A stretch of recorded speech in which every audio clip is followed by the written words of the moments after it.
अनुराग कश्यप पर संगीन इल्जाम लगाने वाली एक्ट्रेस पायल घोष ने कल महाराष्ट्र के राज्यपाल कोश्यारी से मुलाकात की और इंसाफ की गुहार लगाई। पायल ने समर्थन के लिए कंगना का शुक्रिया किया। सूत्रों की माने तो अगले हफ्ते मुंबई पुलिस अनुराग कश्यप को पूछताछ के लिए बुला सकती है।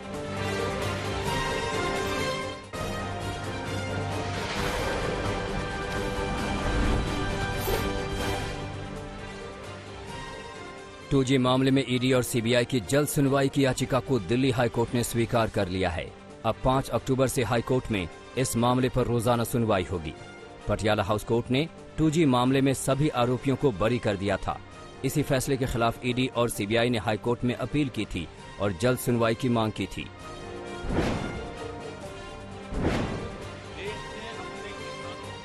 किसान कानून पर देश भर में मचे विपक्ष के घमासान को लेकर पीएम मोदी ने पलटवार किया है। पीएम ने दिल्ली में ट्रैक्टर जलाने की घटना को किसानों का अपमान बताया है। सोमवार को विरोध प्रदर्शन के दौरान कांग्रेस के कुछ कार्यकर्ताओं ने एक ट्रैक्टर फूंक दिया था। इस मामले में 5 लोग हिरासत में भी लिए गए थे। ये किसान की आजादी का विरोध कर रहे हैं। जिन सामानों की, उपकरणों की किसान पूजा करता है, उन्हें आग लगाकर ये लोग अब किसानों को अपमानित कर रहे हैं। विधानसभा चुनाव की तैयारियों के मद्देनजर चुनाव आयोग की टीम मंगलवार को बिहार पहुंच गई। चुनाव आयोग की टीम 3 दिनों तक राज्य में रहकर हालात परखेगी। बिहार चुनाव की तैयारी के तहत मतदान का ट्रायल भी शुरू हो गया है। सहरसा में डमी मतदान केंद्र पर डीएम मतदाता बने। इस दौरान कोरोना संक्रमण से बचाव करते हुए वोटिंग रिहर्सल किया गया।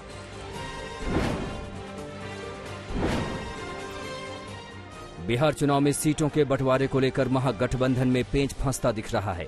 आरजेडी ने कांग्रेस को सलाह दी है कि उसे अपनी उम्मीदों को लेकर ज्यादा अड़ियल रुख नहीं रखना चाहिए। सूत्रों के मुताबिक आरजेडी कांग्रेस को सिर्फ 58 सीट देने को तैयार है, जबकि कांग्रेस की मांग 80 सीटों की है।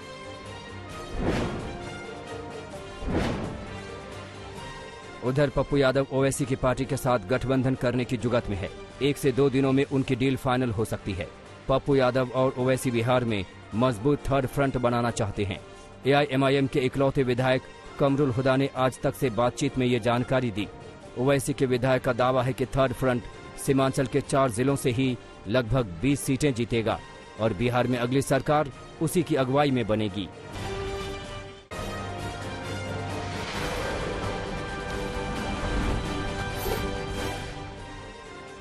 महाराष्ट्र में कोरोना संक्रमण के मामलों में लगातार दूसरे दिन गिरावट देखने को मिली है। राज्य में बीते 24 घंटे में करीब 15,000 नए मरीज सामने आए, जबकि पिछले हफ्ते ये आंकड़ा 18 से 19,000 के आसपास था। हालांकि कोरोना से होने वाली मौत की संख्या में इजाफा हुआ है। 24 घंटे में राज्य में कुल 430 मरीजों की मौत हो गई।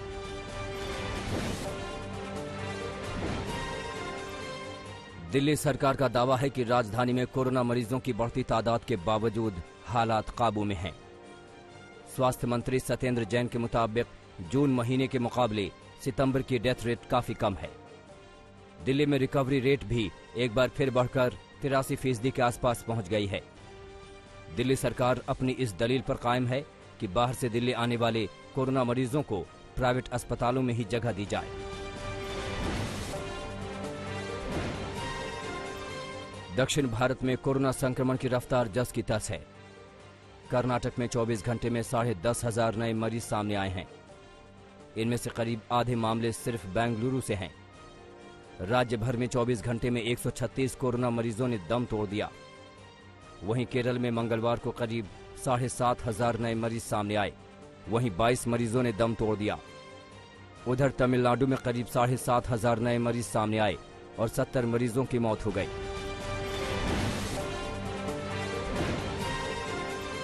उपराष्ट्रपति वेंकैया नायडू कोरोना वायरस की चपेट में आ गए हैं। उपराष्ट्रपति सचिवालय की ओर से जानकारी दी गई है कि वेंकैया नायडू का एहतियातन कोरोना टेस्ट किया गया था। मंगलवार सुबह उसकी पॉजिटिव रिपोर्ट आई। हालांकि नायडू को कोरोना के कोई लक्षण नहीं है और उनकी तबीयत ठीक है। डॉक्टरों की सलाह पर वो होम क्वारंटीन हैं।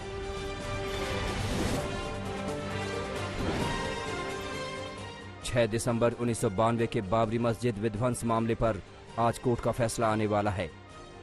मामले में आडवाणी, मुरली मनोहर जोशी, उमा भारती, नृत्य गोपाल दास, कल्याण सिंह समेत 49 आरोपी बनाए गए थे, जिसमें 17 लोगों की मौत हो चुकी है। सीबीआई की अदालत ने 1 सितंबर तक मामले की सुनवाई पूरी कर ली थी और 2 सितंबर को फैसला लिखने का काम शुरू हो गया था। देश की सियासत में बेहद अहम रहे इस मामले पर 28 सालों बाद फैसला सुनाया जाएगा। हालांकि आरोपी बनाए गए ज्यादातर बड़े नेता कोरोना संकट और खराब सेहत के चलते फैसला सुनने के लिए मौजूद नहीं रहेंगे।